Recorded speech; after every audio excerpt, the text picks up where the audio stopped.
Good evening to all of you. Am Audible?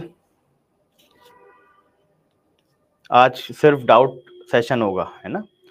तो अगर किसी को डाउट है किसी भी चीज में तो वो रुके, वरना वो लीव कर सकता है, कोई प्रॉब्लम नहीं है।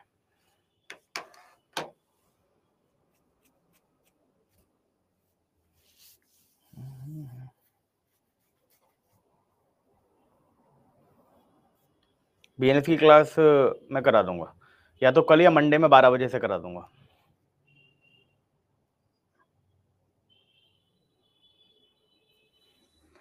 हाँ मुझे पता है, असल में क्या है ना, 2 संडे से मैं हूँ नहीं, मैं 2 संडे से बाहर मुझे जाना पड़ रहा है, तो इस वजह से नहीं हो पा रही वो एक क्लास। सुमित सांगवान तो वो कल संडे या फिर कल संडे में या फिर परसों किसी भी फ्री टाइम में मैं उसे करा दूंगा। मतलब जैसे 11 से करा दूंगा या 10 बजे से करा दूंगा या 2 बजे से करा दूंगा, तो कोई भी एक फ्री टाइम देख के मैं करा दूंगा।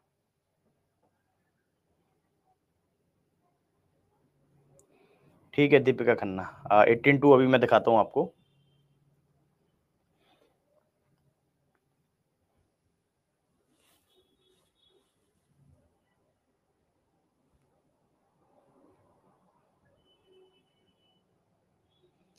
सब it includes all the jurisdictions। Anshu, pecuniary jurisdiction भी होगा, 16 भी होगा, 19 भी होगा, 17 भी होगा, हर जुरिस्डिक्शन उसमें, मतलब जितने भी किसी भी प्रकार की लिमिटेशन अगर ऊपर हम पढ़ते हुए आए हैं, चाहे वो पेक्यूनरी जुरिस्डिक्शन की हो या खुद टेरिटोरियल की, तो वो सारी यहाँ पर अप्लाई होंगी। घटना चक्र कर लो अभिषेक सिंह, अगर ल्यूसेंट समझ नहीं आ रही तो घटना चक्र कर लो। आज से डाउरी प्रोहिबिशन एक्ट स्टार्ट होगा 9 बजे यूट्यूब पे, तो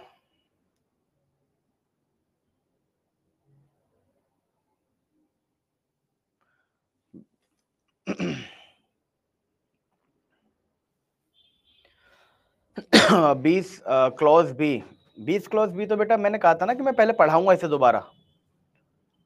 20 बी कल लास्ट में हमने देखा था, तो अभी पूरी तरह से मैंने पढ़ाया ही नहीं है।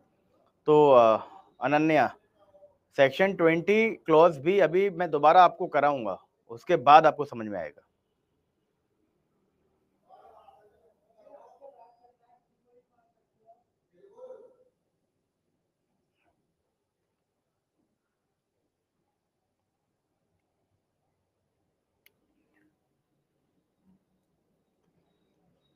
देखो ऑल सब्जेक्ट का टाइम मैनेज आप किस ईयर में, आराधना ये बताइए पहले, किस ईयर में है?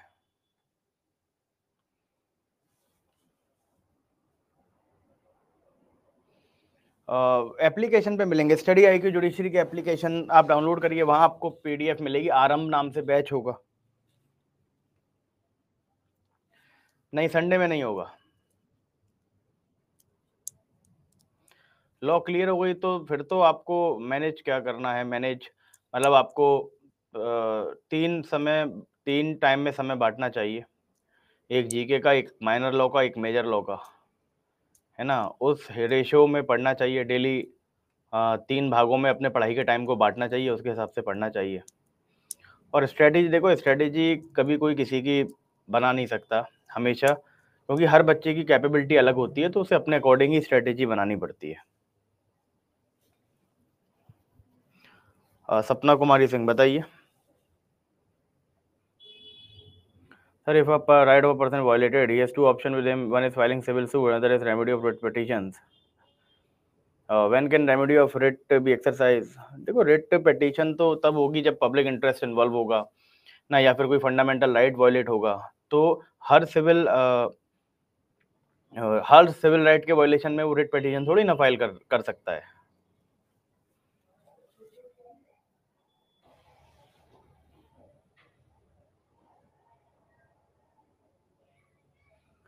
सर जो बात 30 मिनट में हो जाना था उसे आप 2 दिन लगा दे रहे हैं।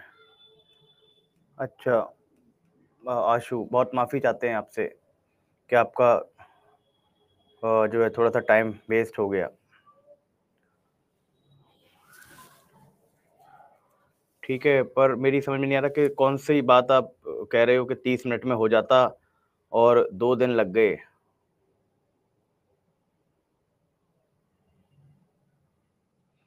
सर मेजर लॉ ऑलमोस्ट हो चुके हैं सारे लिमिटेशन।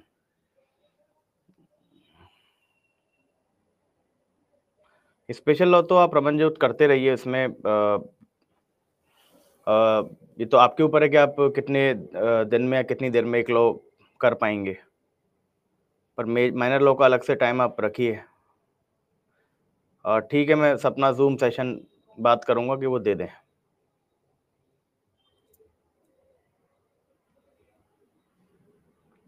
आज डाउट सेशन है केवल।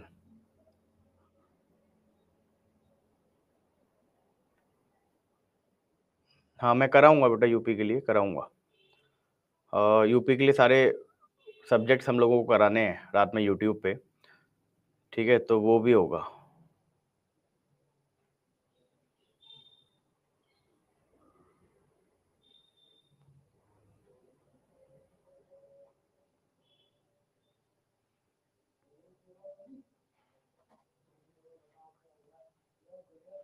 हाँ, अर्श केलकर एग्ज़ाम के बाद कर लेना, कोई प्रॉब्लम नहीं है।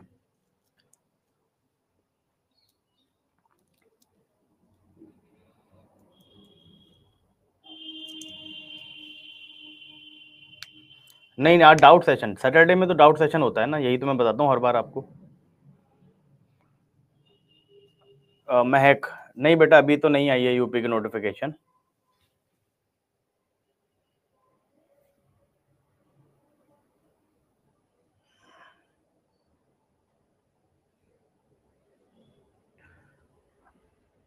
सेक्शन 18 का सेकंड क्लॉज़ और प्रोविजो ठीक है, ये मैं अभी कराता हूँ आपको। महक ग्रोवर 16 ए और बी में प्रोविजो का एग्ज़ाम्पल, ठीक है, 16 ए और बी में प्रोविजो का एग्ज़ाम्पल। और बताओ, और क्या-क्या डाउट? हाँ, डिफ़रेंस रहता है बहुत।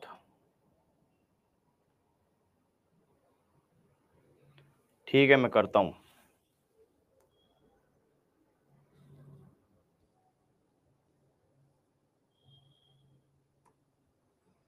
क्योंकि कॉन्स्टिट्यूशन और सीपीसी और बीएनएस क्लियर है, ठीक है। नंदन कुमार, एप्लीकेशन और रिजॉइंडर एक नहीं होती है। आप रिकॉर्डेड क्लास एक बार करके देखिए, मैंने बहुत अच्छे से ये जो है पढ़ाया है आपको।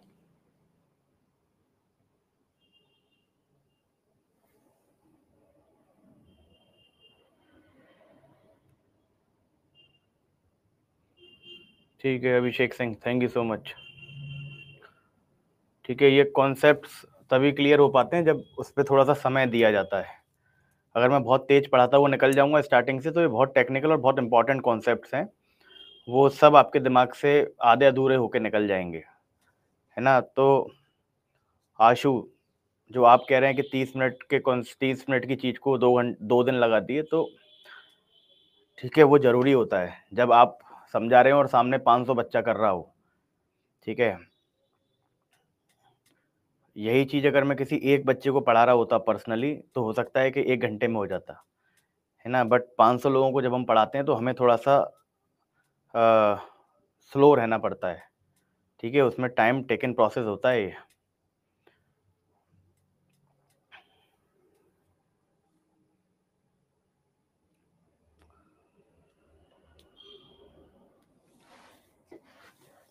सर मुझे इसी बार ही जो बिहार जुडिशरी क्रैक करने हैं, प्रकार करें। पहले मेजर लॉ और जीके कवर करो रिशांत। सर आप बोल रही थी कि मैं बेयर एक्ट से रीड करूँगा, नेट ने तो फिर से आज करा दो। आज कुछ भी पढ़ाया नहीं जाएगा बेटा, वो क्लास में ना डाउट सेशन है लव, तो आज मैं कुछ पढ़ा नहीं सकता क्योंकि इसमें बच्चे आते नहीं है ना। डाउट सेशन समझ के बच्चे आए नहीं है, मैं आगे पढ़ा दूँ तो उनका नुकसान हो जाएगा, वो फिर कहेंगे कि दोबारा रिपीट करो क्लास में। क्लियर? तो आज बस डाउट कराऊँगा, जैसे डाउट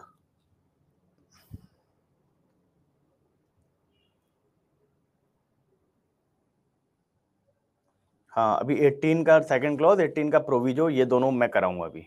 डाउट दोनों में डाउट है, तो दोनों का डाउट अभी क्लियर कराऊँगा मैं।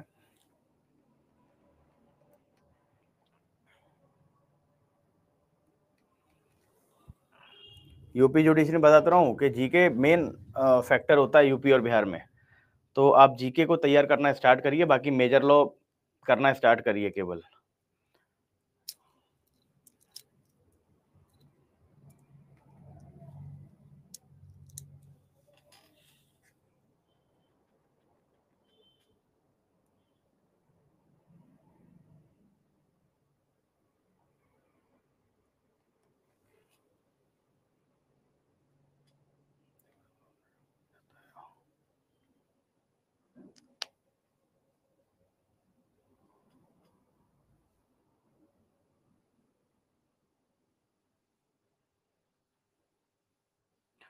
देखो नंदन कुमार, कोर्ट में क्या प्रैक्टिस हो रही है, कैसी प्रैक्टिस हो रही है, देखो ये इसमें डिफरेंस हो सकता है। हर स्टेट के जो डिस्ट्रिक्ट कोर्ट्स होते हैं सब में अलग अलग तरह का कल्चर होता है, ठीक है। तो बट जो मैंने पढ़ा है आपको बिल्कुल वही चीज़ें सही होती हैं, ठीक है। बट अगर किसी को होता क्या है कि जज क्या करता है, वो हियरिंग कर लेता है ना, जो है उसकी रेप्लिकेशन की बारी या रिजॉइंडर की बारी नहीं आने देता।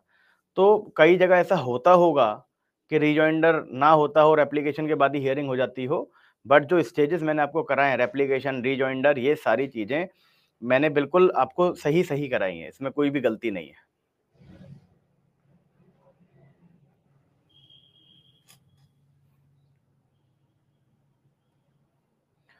सुमित्रा गोराई, बेटा इसका मीनिंग अभी आएगा, है ना, इसका मीनिंग अभी आएगा। और एक्चुअली एंड वॉलंटरीली मैंने बताया था कि सेक्शन 20 में इसे हम डिटेल से पढ़ेंगे।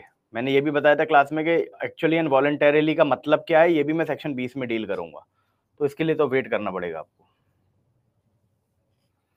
आरएम सीरीज में जो मेजर लॉ माइनर लॉ है वो सफिशिएंट है प्रीलिम्स पॉइंट ऑफ व्यू से।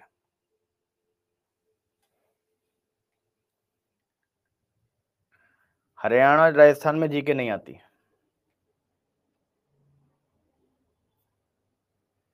हाँ, पहले क्रिमिनल लॉस पे फोकस करो देवेश।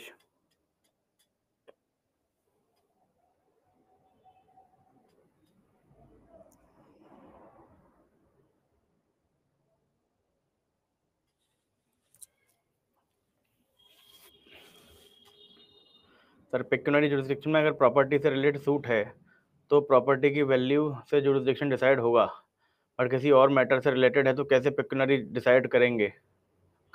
देखो होता क्या है ना, पहले हमने करे टेरिटोरियल डिसाइड, टेरिटरी हमें पता पड़ गई कि साहब ये सारा, ये जो मैटर है, जो सूट है, ये दिल्ली के कोर्ट में फाइल होगा। दिल्ली के कोर्ट में, अब दिल्ली में तो बहुत सारे कोर्ट हैं, डीजे कोर्ट भी है, एडीजे कोर्ट भी है, सीजीएम कोर्ट भी है, सिविल जज सीनियर डिवीजन भी है, सिविल जज जूनियर डिवीजन भी है। तो वहां पर हम पहले पेक्यूनरी को भी देखेंगे कि साहब हमारा तो 5 लाख का सूट है, तो डीजे डिसाइड करेगा या सीजीएम डिसाइड करेगा या सिविल जज देखेगा। तो टेरिटोरियल देखेंगे, उसके बाद पेक्यूनरी देखेंगे, तो सारे जुरिस्डिक्शंस को हमें देखना पड़ता है। समझ गए, टेरिटोरियल भी देखना पड़ता है, सब्जेक्ट मैटर भी देखना पड़ता है, पेक्यूनरी भी देखना पड़ता है।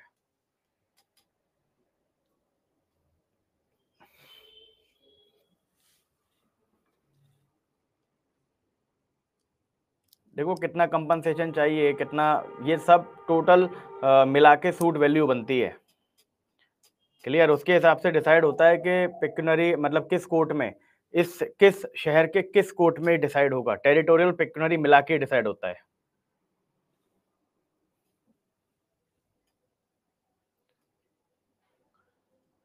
देखो नंदन कुमार, जो देखो आप पढ़ते रहिए, है ना। किसी से किसी भी मैटर में बहस करने की कोई आवश्यकता है नहीं, ठीक है। तो किसी भी प्रकार से किसी के भी लिए किसी से बहस करने की कोई आवश्यकता नहीं है। आपको थोड़ा सा कन्फ्यूजन हो रहा है तो यही चीज़ें, दोनों की डेफिनेशन आप इंटरनेट पे डाल के देख लो, किसी किताब से दोनों की डेफिनेशन पढ़ लो, तो आपको जो है पता चल जाएगा कि कौन सही बोल रहा है, कौन गलत बोल रहा है। और जो देखो, हर कोई चाहता है कि सामने वाले को कैसे भी डिमोटिवेट कर दे।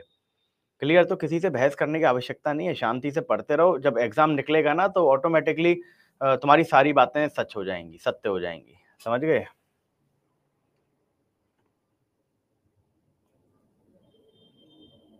कर देंगे, अलाउ कर देंगे शिवम वर्मा।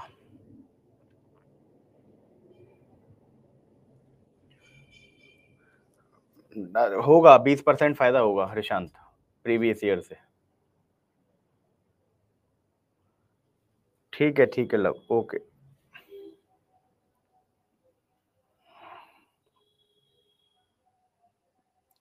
हाँ, सीपीसी का डाउट केवल only. Is it competent? Sir incompetent court ने हियरिंग कर ली है, पेक्यूनरी या सब्जेक्ट मैटर में डिग्री वैलिड वॉइड रहेगी। सब्जेक्ट मैटर अगर जुरिसडिक्शन नहीं है तो वॉइड हो जाती है, समझ गए? सर मेंस आंसर राइटिंग के लिए सर यूपी लोकल लॉ में केस भी करने होते हैं? लोकल लॉ में हाँ केस करने होते हैं थोड़े बहुत। सेक्शन 9 एक्सप्लेनेशंस तो बता दीजिए। लव सेक्शन 9 एक्सप्लेनेशन 2 मैं अभी बता दूंगा, ठीक है? 16, 18 और 2 सेक्शन 9, ठीक।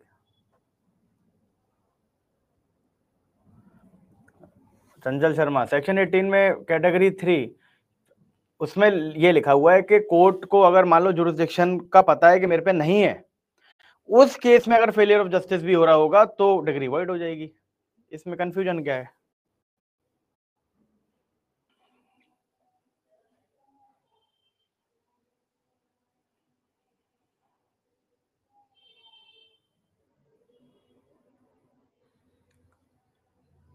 Section 18 related to uncertainty. Section 1/1 का इस्तेमाल जुरिसडिक्शन क्योर करने के लिए हो सकता है क्या? देखो सेक्शन जुरिसडिक्शन क्योर करने के लिए नहीं हो सकता, बट 151 में होता क्या है ये 151 में मैं बताऊंगा। क्लियर? तो अभी आप 151 को अभी छोड़ दो, पूरा बहुत डिटेल में मैं इसे 151 को पढ़ाता हूँ, तब आपको सारी चीजें क्लियर हो जाएंगी उससे रिलेटेड। सीपीसी में केस लॉ कम होते हैं, बट जहां पर रिक्वायर्ड है वहां पर लिखना पड़ेगा।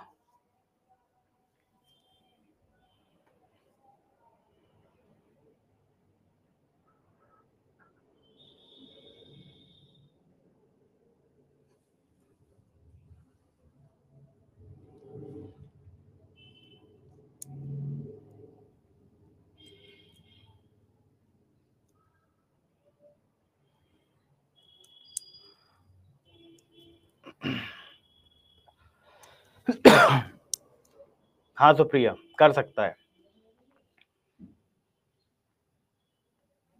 बेटा। यूपी के लिए अगर आप पास आउट हैं, आपकी तैयारी हो चुकी है ना, तो प्री की तैयारी अब पहले कर लेनी चाहिए, क्योंकि अब 2 महीने या 2.5 महीने में पेपर हो जाएगा।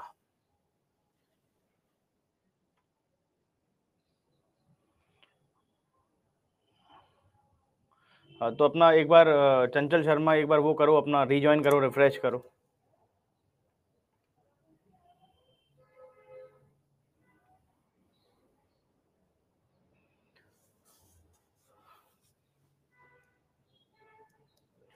देखो अगर मतलब एडवर्स पोजीशन था और अगर 30 साल निकल चुके हैं तो फिर शायद ना मिल पाए, क्योंकि अगर इतने 30 साल से ज़्यादा का एडवर्स पोजीशन होगा तो वैसे भी रिकवरी का राइट वो क्या जो है जो प्लेंटिफ होगा वो खो चुका होगा, तो सूट बार्ड बाय लिमिटेशन हो जाएगा।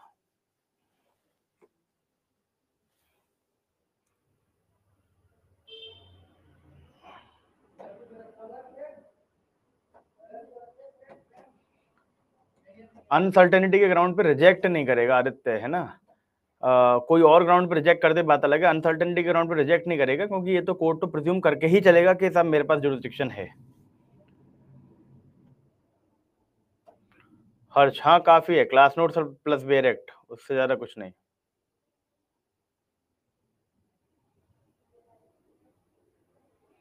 ठीक है निशांत, थैंक यू।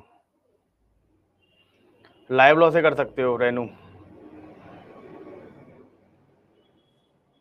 यूपी का फर्स्ट अटेम्प्ट कब माना जाता है? फॉर्म भरने के बाद से शायद माना जाएगा।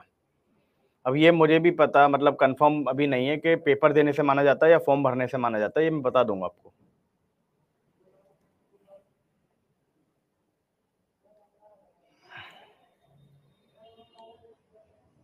शनि वैलिड होगी।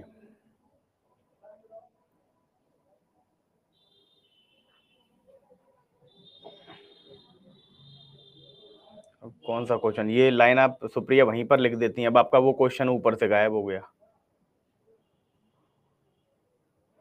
अपना क्वेश्चन लिखो, 25 नंबर में कौन सा आया था, ये दोबारा क्वेश्चन लिखो।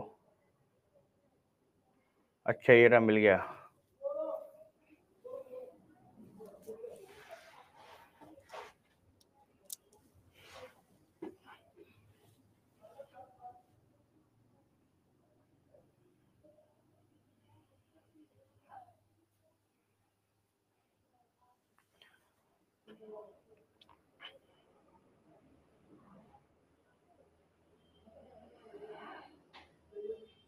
ये हमारी प्रॉपर्टी का ही मैटर।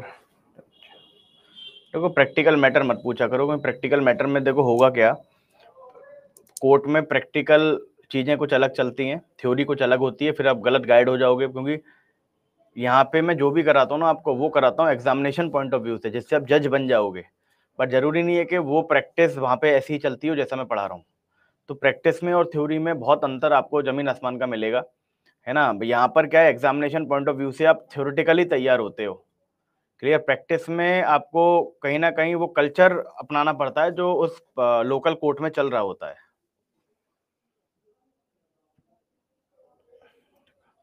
लव मैंने स्टार्टिंग में ही बताया था, वो कल या परसों में लूंगा।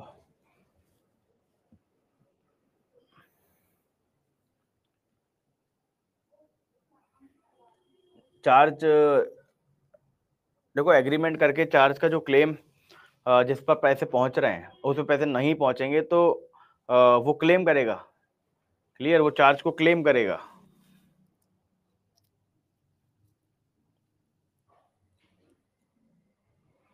यूपी में 4 अटेम्प्ट होते हैं।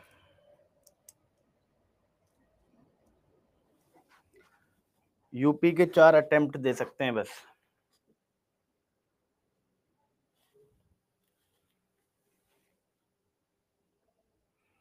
प्रशांत, हाँ बहुत रहेगा बेटा, बेयर एक्ट और हैंडरिटन नोट से भी इनफ है।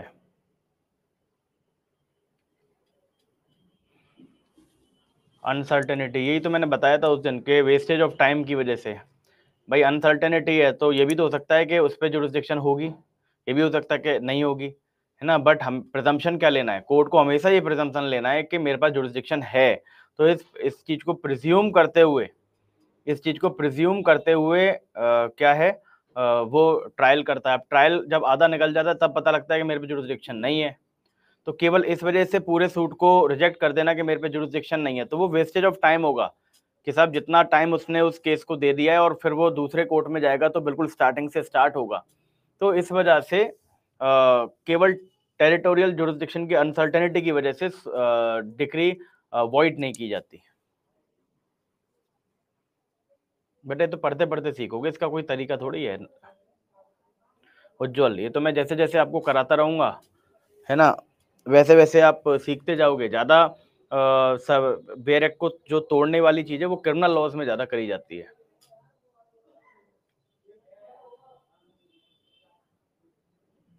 हाँ लिप्सा नायक।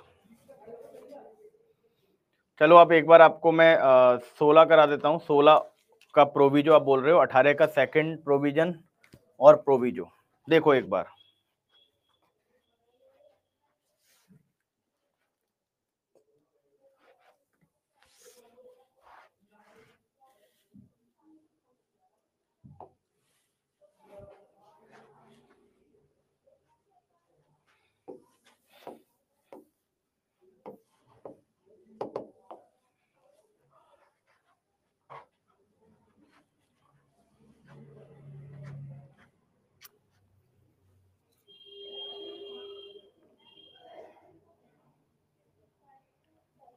देखो क्या कह रहा है 18 का 2 क्या कह रहा है, where a statement has not been recorded under subsection 1, मतलब जब वो अनसर्टेनिटी को रिकॉर्ड नहीं करेगा, and an objection is taken before an appellate or revisional court that a decree or order in a suit relating to such property was made by a court not having the jurisdiction where the property is situated, the appellate or revisional court shall not allow the objection unless in its opinion that there was at the time of institution of suit no reasonable ground for uncertainty as to the court having jurisdiction with respect thereto and there has been a consequent failure of justice।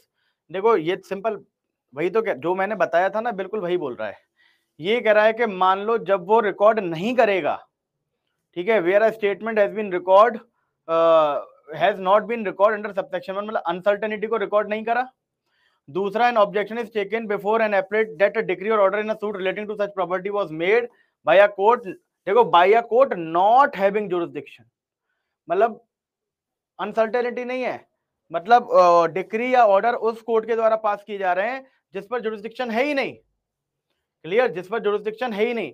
तो मतलब जहां पर ये बिल्कुल certain होगा कि court के पास jurisdiction नहीं है, कोर्ट के पास जुरिस्डिक्शन नहीं है, वहां पे एपलेट और रिवीजनल कोर्ट, एपलेट और रिवीजनल कोर्ट क्या कर सकता है, वहां पर एपलेट और रिवीजनल कोर्ट उस डिक्री को, ठीक है, उस डिक्री को या ऑर्डर को वॉइड कर सकता है अगर क्या हो रहा हो, अगर कॉन्सिक्वेंट फेलियर ऑफ जस्टिस हो रहा हो। जहां पर फेलियर ऑफ जस्टिस अगर ऐसे केस में हो रहा होगा तो एपलेट और रिवीजनल कोर्ट क्या करेगा, उस डिक्री या ऑर्डर को वॉइड कर देगा। देखो यहां पर और नहीं लिखा हुआ, एंड लिखा हुआ है, ठीक है। देखो कह रहा है no reasonable ground for uncertainty, मतलब अनसर्टेनिटी का अगर कोई ग्राउंड नहीं है, मतलब एक क्लियर कट है कि साहब कोर्ट के पास जुरिस्डिक्शन नहीं है।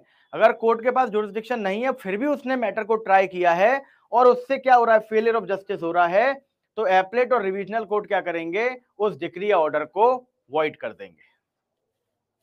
क्लियर, उस डिक्री या ऑर्डर को वॉइड कर देंगे।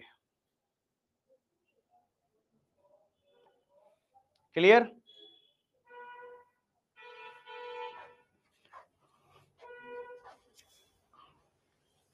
ठीक। अब एक बार वो देखो, एक बार 16 देखो, इसी चीज को मैंने सरल करके आपको बताया था 3 कैटेगरी में तोड़ के। अर्पित, केवल डाउट सेशन है, डाउट ही बता रहा हूं बेटा, है ना, डाउट सेशन है आज केवल। 16 का प्रोविजो कहता है provided that a suit obtain relief respecting, obtain relief, ये कहता है, देखो 16 क्या कहता है, 16 क्या कहता है, 16 कहता है कि साहब जहां भी इमूवेबल प्रॉपर्टी सिचुएटेड होगी ना वहां पर सूट फाइल कर सकते हो, बट अगर मान के चलो इमूवेबल प्रॉपर्टी का सूट है और रिलीफ आपको केवल पर्सनल ओबीडियंस से मिल सकता है, मतलब उसकी पर्सनल इन्वॉल्वमेंट होना चाहिए, उसका पर्सनल इन्वॉल्वमेंट होना चाहिए। जैसे कंपनसेशन 50,000 रुपए वसूलने हैं, उसकी कोई प्रॉपर्टी नहीं है, उसी से 50,000 रुपए वसूलने हैं, तो मेरा इन्वॉल्वमेंट चाहिए, मेरे द्वारा 50,000 का भुगतान किया जाएगा। क्लियर, तो जहां पर पर्सनल ओबीडियंस से ही आप क्या ऑब्टेन, रिलीफ ऑब्टेन कर पाओगे, वहां पर आप केवल वहां सूट नहीं फाइल करोगे जहां पर प्रॉपर्टी सिचुएटेड है, उसके साथ साथ डिफेंडेंट के रेजिडेंस पे, डिफेंडेंट जहां वर्क करता है वहां पर, या फिर डिफेंडेंट जहां बिजनेस करता है वहां पर, तीनों जगह भी आप सूट को फाइल कर सकते हो, ये प्रोविजो कहता है। मैक ग्रोवर, ए और बी में कैसे अप्लाई होगा भाई, तुम्हें देखो, अगर मान के चलो कि आपको रिकवरी करानी है, को किसी ने आपके दुकान पे कब्जा कर लिया, ठीक है, किसी ने आपकी दुकान पे कब्जा कर लिया और दुकान से क्या कराना, रिकवरी करानी है आपको परेशान की, है ना, बट रिकवरी कराने में जो है 10 महीने लग गए, 10 महीने तक जो रेंट आप पे आना चाहिए था वो रेंट उस पे चला गया, है ना, 10,000 रुपए महीने रेंट का कमा रहा है मेरी दुकान से कब्जा करके, तो 80,000 रुपए तो उसने एक्स्ट्रा कमा लिए, तो मुझे दुकान का क्या चाहिए, दुकान का परेशान भी चाहिए और 80,000 रुपए भी चाहिए उससे। तो जब 80,000 मुझे रुपए उससे चाहिए तो मुझे पर्सनल इन्वॉल्वमेंट भी उसका करना पड़ेगा, क्योंकि उसकी कोई प्रॉपर्टी नहीं है जो मैं अटैच करा के उसे ले लूंगा, है ना, तो परेशान तो चाहिए ही चाहिए, साथ में उसे 80,000 रुपए भी चाहिए। तो यहाँ पे उसकी पर्सनल ओबीडियंस क्या हो जाएगी, इन्वॉल्व हो जाएगी, क्योंकि मेरा जो पूरा रिलीफ है वो किससे मिलेगा, उसकी पर्सनल ओबीडियंस से मिलेगा। तो मैं जहां पर इमूवेबल प्रॉपर्टी सिचुएटेड है वहां भी सूट फाइल कर सकता हूं, या फिर जहां पर वो रहता है, वर्क करता है, बिजनेस करता है, वहां पर भी सूट फाइल कर सकता हूं। समझ गए महक ग्रोवर?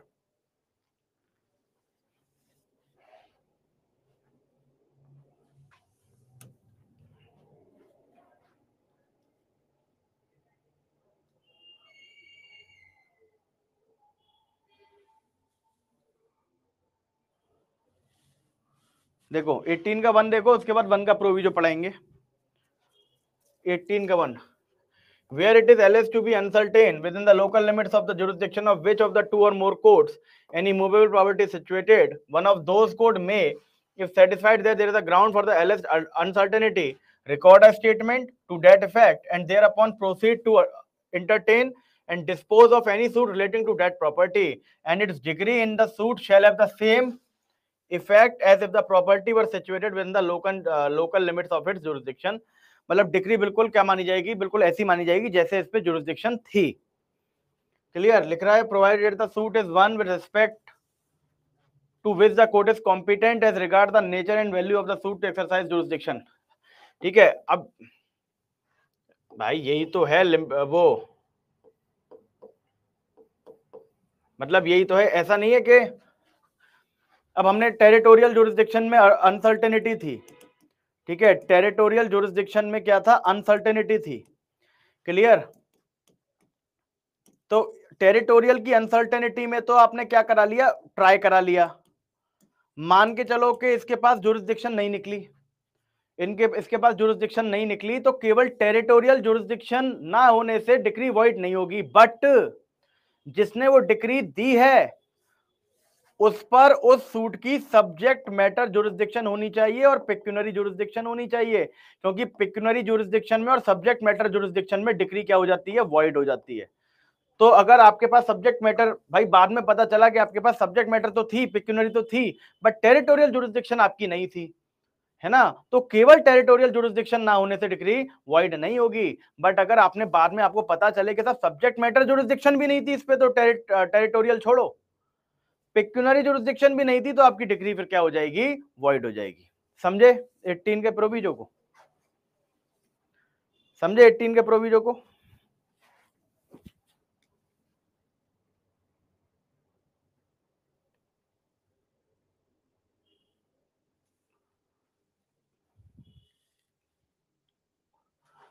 कोई बात नहीं, प्रॉपर्टी जो रिकवर करेगा वो सूट फाइल करेगा, है ना, वो तो बाद में जाके डालेगा, रिटन स्टेटमेंट में लगाएगा कि साहब मेरे भी तो इसमें 10,000 रुपए निकल रहे हैं लिप्सा नायक, बट सूट को फाइल कौन करेगा, जिसकी प्रॉपर्टी है वो सूट फाइल करेगा, जिसे रिकवरी करानी है। हाँ लव सर, हर सेक्शन को पढ़ने के लिए उसमें शॉर्ट नोट्स दे रखें ताकि याद रहे। गूगल का ही थोड़ी यूज करता हूँ, क्या सही है? हाँ सही है, बाकी कमेंट्स में शॉर्ट नोट्स पढ़ सकते हो, जो कमेंट्स नीचे दे रखे होते हैं वो ज्यादा काम के नहीं होते, बट पढ़ सकते हो शॉर्ट नोट।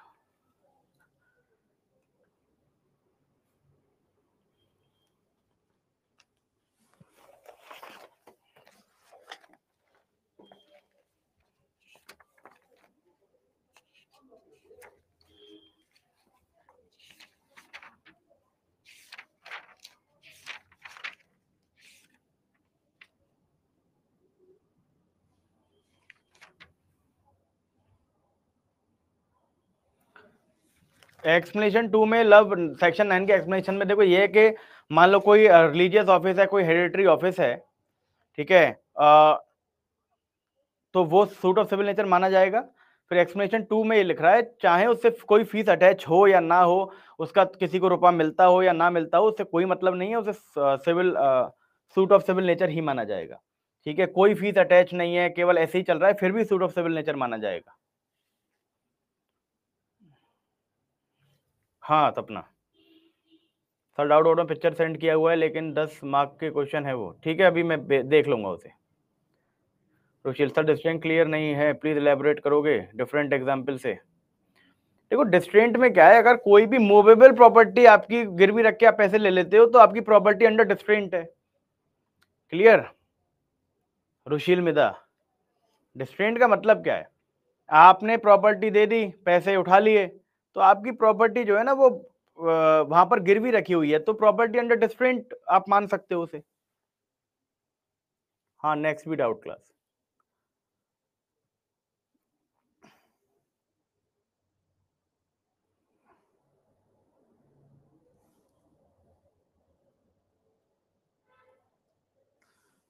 नहीं, टेरिटोरियल जुरिस्डिक्शन हो ना हो वैलिड रहेगी, but subject matter pecuniary jurisdiction होना ही चाहिए, समझ गए नंदन कुमार।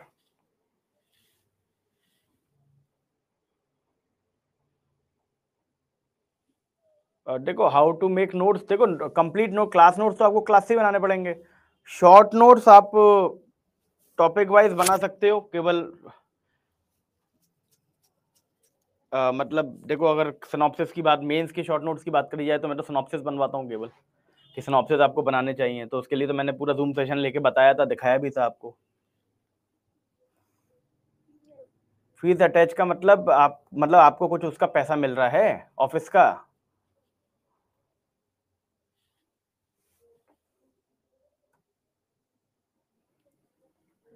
देखो ज़्यादा केस पढ़ने से कोई फ़ायदा थोड़ी है उज्ज्वल, ज़्यादा केस पढ़ने से कोई फ़ायदा थोड़ी है। जितने ज़्यादा केस अपने पढ़ लोगे दिमाग में उतना कम याद रहेगा, जितना कम याद रहेगा उतना एग्जाम में ज़्यादा कंफ्यूज हो जाओगे। 2 केस याद करो, पर याद ऐसे करो कि क्वेश्चन देखते ही उसे एकदम दिमाग में छप जाए वो। क्लियर? इसलिए कन्फाइंड होना ज़्यादा ज़रूरी है एग्जाम निकालने के लिए।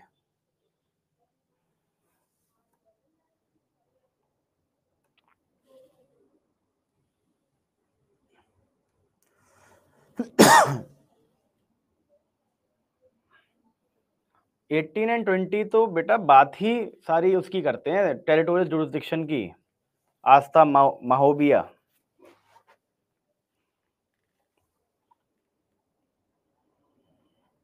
आप क्या पूछना चाह रहे हो? आस्था मेरी समझ में नहीं आया सर। 18 में डिफरेंस पिक्यूनरी का है। 18 टेरिटोरियल की बात करता है, अनसर्टेनिटी की।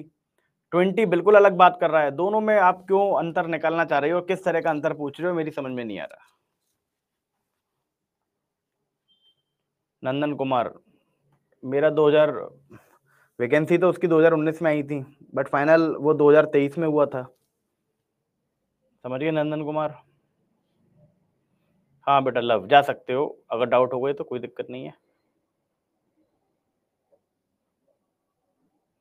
अटैचमेंट तो बेटा कोर्ट करेगा ना, अटैचमेंट कोर्ट करता है कि साहब इसकी प्रॉपर्टी जो है जब्त कर लो, वो जब्ती होती है ना, उसे बेच के या जैसे भी उससे जो है रिकवरी करके पैसे दिए जाते हैं प्लेंटिफ को। 9 बजे लॉ होगा मंजू यादव। 2-3 बार तो मैंने कम से कम यूट्यूब पे इसे समझाया पूरा डिटेल में ब्लैक बोर्ड पे, फिर भी मुझे नहीं पता कैसे कंफ्यूजन आपको हो जाता है सबको। अब सर वो जो यूट्यूब पे जीके की सीरीज स्टार्ट हुई है वो 4 बजे भी होगी और 9 बजे भी होगी। 9 बजे तो लॉ का होगा।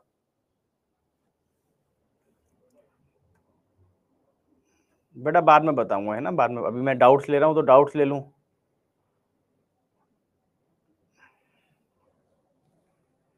चलो बताओ, और कोई डाउट किसी को?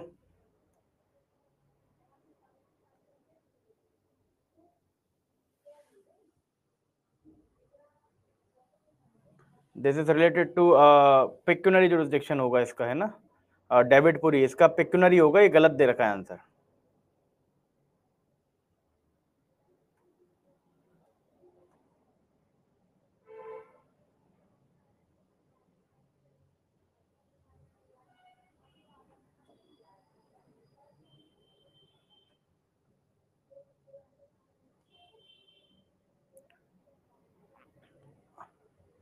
अच्छा अच्छा, बट बेटा ज्वाइन करने के बाद रिजाइन करने से वो आगे कैरी फॉरवर्ड होती है। पर देखो बाकी तो हाई कोर्ट का फैसला मान्य होगा। बढ़िया है, उन्हें मिल जाए सीट तो। सर जो सब्जेक्ट कंप्लीट हो चुके हैं उनको रिवाइज कैसे करें, कुछ टिप्स? रिवाइज करने की क्या टिप्स है? बस आपको टाइम निकालना आना चाहिए, टाइम निकालो और रिवाइज एक एक करके रिवाइज कर लो। बेटा यूट्यूब पे तो रिकॉर्डेड आपको मिल जाएगा, वो रिकॉर्डेड आप कर लिया करो मीनाक्षी। डिस्ट्रेंट मैंने बताया तो कि कोई अगर मूवेबल प्रॉपर्टी आप गिरवी रखकर रुपए ले लेते हैं तो वो प्रॉपर्टी मानी जाएगी कि वो अंडर डिस्ट्रेंट है।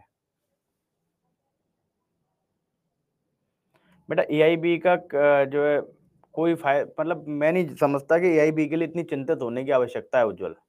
अगर एआईबी के लिए भी चिंतित रहोगे तो फिर कैसे काम चलेगा, कैसे आप एग्जाम देखोगे? जो एग्जाम ओपन बुक एग्जाम है, 40 नंबर पे पास हो जाना है, उसके लिए तो डिस्कशन ही नहीं होना चाहिए, दिमाग में भी नहीं आना चाहिए कि कोई ऐसा पेपर भी एग्जिस्ट करता है। बस जिस दिन हो उस दिन जाके बैठ के दे के आना, आराम से पास हो जाओगे।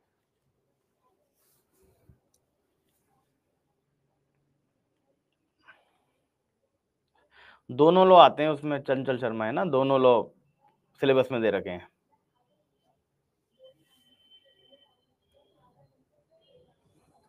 पीडीएफ उसका स्टडी आईक्यू के एप्लीकेशन से मिलेगा। बताओ और कोई डाउट?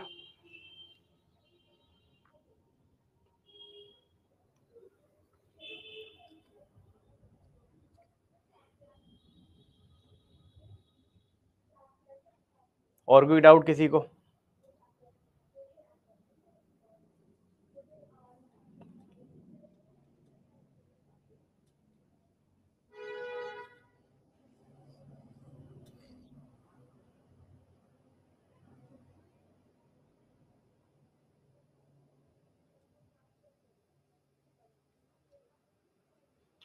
चंचल शर्मा, फोर क्लोजर पे पूरा विस्तार से मैंने समझाया था आपको।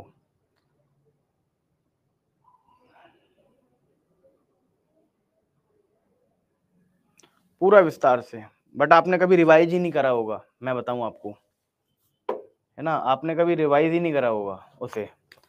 बस ये है कि आप क्या करते हो ना, डाउट मैं बता दूं आप क्या करते हो, डाउट सेशन में कॉपियां पलटते हो।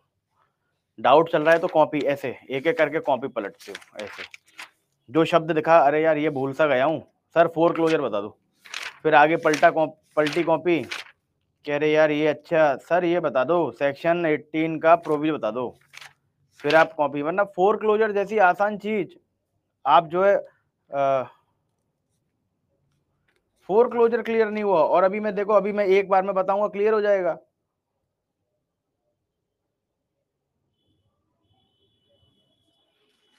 भाई मैं आपके पास आया, मैं मैं आपके पास आया कि जो है साहब ये मेरे घर के कागज हैं, आप रख लो, मुझे 50,000 रुपये दे दो, क्लियर, 6 महीने में लौटा दूंगा। मैंने 6 महीने में नहीं लौटाए वो 50,000 रुपये, तो आपके पास जो मेरे घर के कागज है ना, जो मॉर्गेज, जो जो कागज मैंने मॉर्गेज रखे हुए हैं, जो प्रॉपर्टी मैंने मॉर्गेज रखी हुई है, अब उस प्रॉपर्टी का आप दो चीजें कर सकते हो, या तो उसे सेल करवा सकते हो कोर्ट से, या उसे फोर क्लोजर कर सकते हो। फोर क्लोजर में क्या होगा, फोर क्लोजर में कोर्ट से कहोगे कि आप ये पवन के कागज से इन्हें आप मेरे नाम, जो इसका टाइटल जो है वो मेरे नाम ट्रांसफर कर दो।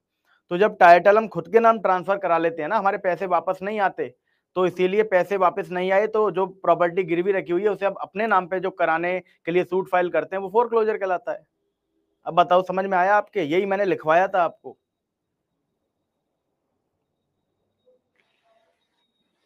सपना कुमारी सिंह, हाँ बिल्कुल, मैं तो सही बोल ही रहा हूँ, मुझे पता है आधे से ज्यादा बच्चे यही करते हैं।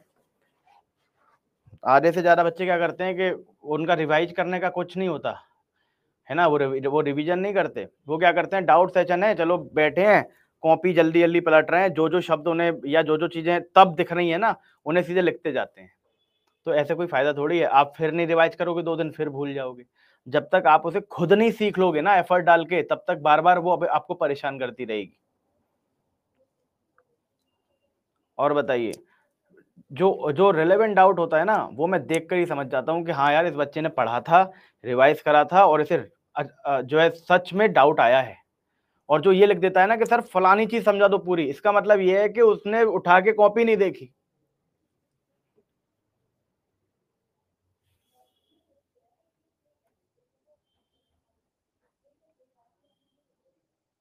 हाँ बिल्कुल, मतलब एक लाइन में समझ में आ रहा है आदित्य।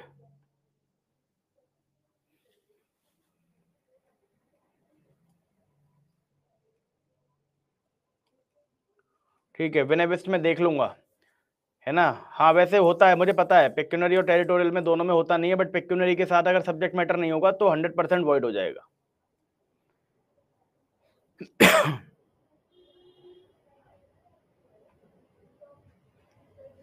चलो कोई नहीं, मतलब मैं तो बता रहा हूँ, आपकी नहीं कह रहा, मैं वैसे कह रहा हूँ जनरली 50% से ज्यादा बच्चा क्या करता है वो बता रहा हूँ आपको। सर मेरा तो ये डाउट परसों का है, मैंने परसों से पूछ रहा हूँ मैंने।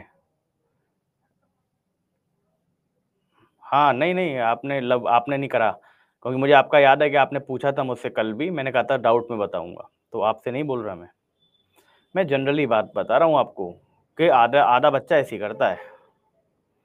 बेटा पंजाब के बारे में नहीं पता मुझे, वैकेंसी के बारे में भी कोई खबर नहीं है।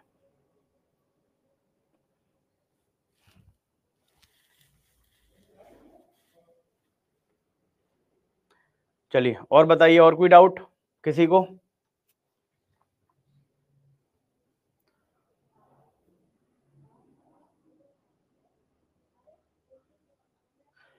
प्रिडिक्ट नहीं करता, बिल्कुल सही प्रिडिक्ट करता हूँ, बिल्कुल सही, है ना। अ,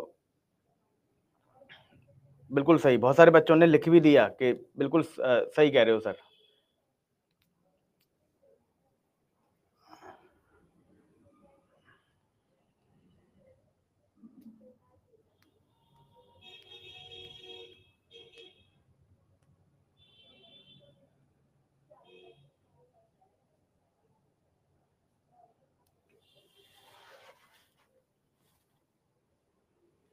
और कोई डाउट किसी को। अब जुरिस्डिक्शन कराने के बाद से मैं स्पीड थोड़ी सी बढ़ाऊंगा सीपीसी में, ठीक है। जुरिस्डिक्शन कराने के बाद थोड़ा सा अब धीरे धीरे अब स्पीड बढ़ती जाएगी।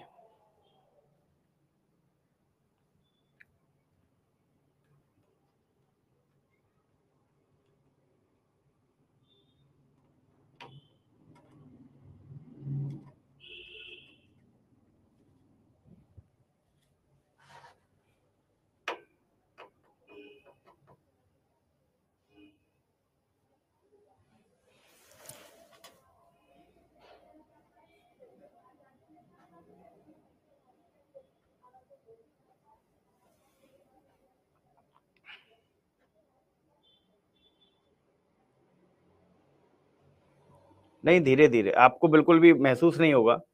मैं अपने हिसाब से स्पीड धीरे धीरे तेज करता हुआ चलूंगा, आपको बिल्कुल महसूस नहीं होगा, आप घबराइए मत, ठीक है। बट हर सब्जेक्ट में ऐसा ही होता है कि पहले बहुत स्लो किया जाता है, जब आप आदमी का बेस बनाया जाता है तो स्लो, फिर कुछ इंपॉर्टेंट टेक्निकल कॉन्सेप्ट्स होते हैं, उन्हें थोड़ा सा और मतलब थोड़ा सा स्लो ही पढ़ाया जाता है। फिर धीरे धीरे जब चीज़ें समझ में आने लगती हैं धीरे धीरे, तो फिर धीरे धीरे हम स्पीड बढ़ाते हैं।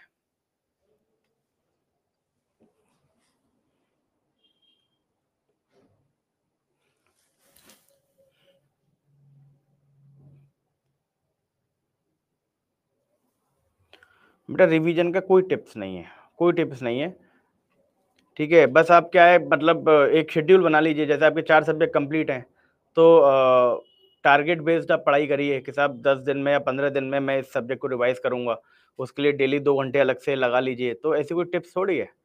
पर ये है कि हाँ, जल्दी-जल्दी और मल्टीपल टाइम्स रिवीजन अगर आप करेंगे, ठीक है, तो 100% आपको एक ना एक दिन होगा क्या, 3 बार 4 बार रिवाइज़ करने के बाद चीज़ें याद होने लगेंगी।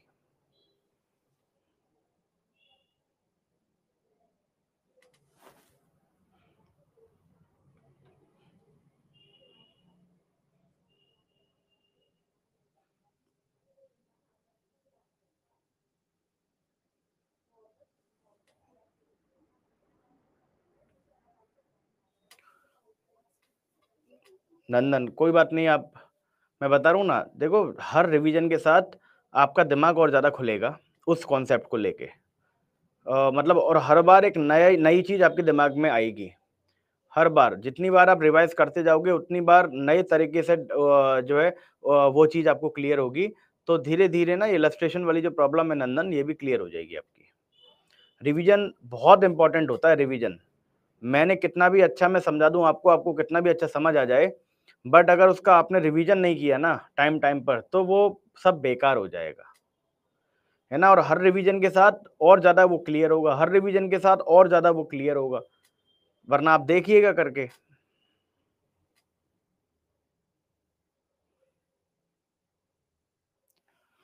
ठीक है, थैंक यू।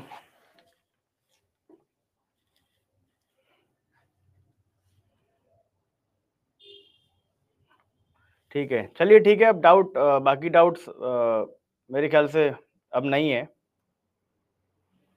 ठीक है, चलो फिर कल मिलते हैं, नेक्स्ट क्लास में मिलते हैं। सेक्शन 20 को और आगे बढ़ाएँगे, ठीक है? और सेक्शन 20 के साथ ही हमारा टेरिटोरियल जुरिसडिक्शन खत्म हो जाएगा। सुप्रिया, अब देख रहा हूँ मैं, देख रहा हूँ।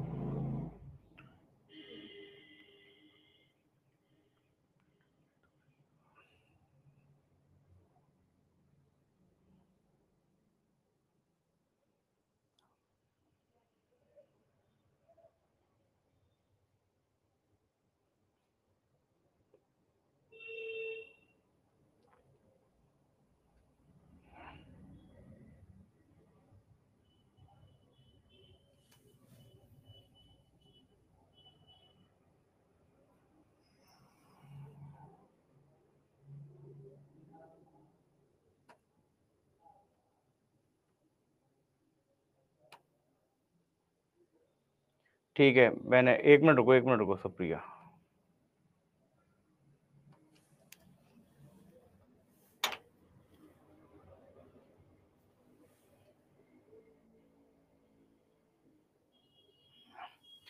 ठीक है, मैं इसका सिनॉप्सिस बना के आपको दे दूँगा सुप्रिया, ठीक है? मैंने इसका पिक ले लिया है, मतलब डाउनलोड कर लिया है। ठीक है, वैसे इसमें नहीं कर पाएगा वो, ठीक है, इसमें ऑब्जेक्ट नहीं कर पाएगा एप्लेट कोर्ट में।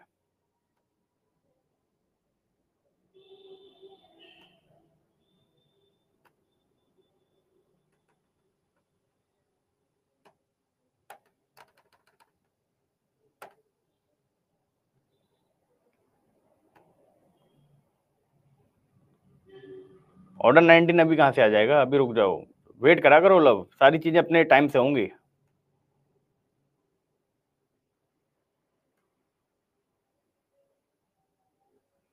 ऑर्डर 19 तो आप देखो, ऑर्डर 19 तो ऑर्डर 19 का जो एफिडेविट है ना, उसे तो आप, मैंने केवल कॉपी से आप जितना मैंने कराया ना उतना आप कर लीजिए, है ना। बट भले ही इफेक्ट में हो या ना हो, बट उसे हमें पढ़ना तो है ही, क्लियर, पढ़ना तो उसे हमें है ही।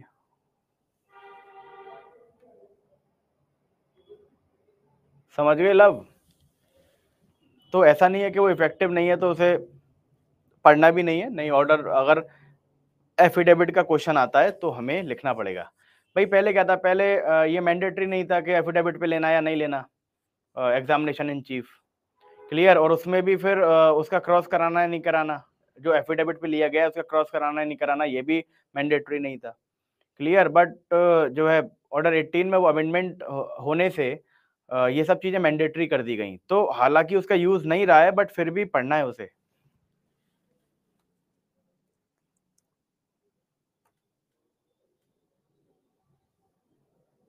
ठीक है, चलिए, okay then, thank you so much.